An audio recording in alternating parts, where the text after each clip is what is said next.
Hello, my name is Torben Plesner. I'm a medical doctor at the hospital in Denmark called Vejle Hospital and a professor at the University of Southern Denmark.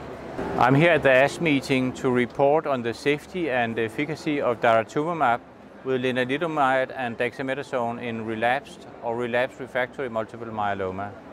We have previously reported on the safety and some efficacy signals from the single agent Daratumumab for treatment of relapsed and relapsed refractory multiple myeloma. And now we are moving into combination therapy with Daratumumab in combination with Lenalidomide and Dexamethasone. And the first step was to look into safety, doing a dose escalation of Daratumumab from 2 to 4 to 8 and then 16 milligrams per kilo, and combining that with Lenalidomide and Dexamethasone in the usual schedule. We have two parts of the study, a phase 1 study and a phase 2 part, and both have completed patient enrollment. We have 45 patients in the complete study.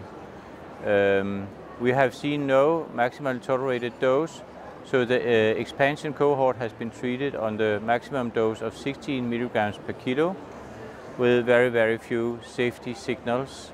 Most of the adverse events coming from the partner treatment with Lenalidomide and Dexamethasone.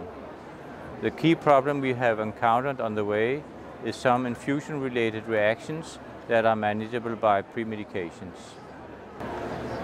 So this is a single-arm study. All patients get Daratumumab in combination with Lenalidomide and Dexamethasone.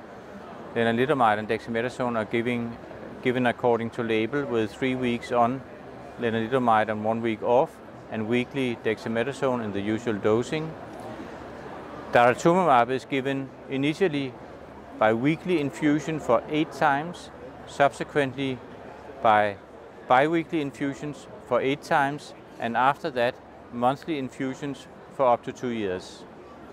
The toxicities we have seen are the ones we see when we use Lenalidomide and Dexamethasone without addition of Daratumumab. Neutropenia and that sort of problems that we are used to seeing when we treat with Lenalidomide. But with proper GCSF support, that can be managed. The side effects that come from Dara are mostly infusion-related reactions that we are able to manage, and we are improving our treatment in that aspect also to bring down the infusion time. In the first part of the study, where the data are more mature in phase 1, we have seen an overall response rate of 100%. And in part 2, the data are less mature but improving, and we are close to 80% response rate at the present time, with quite a substantial number of VGPRs and CRs.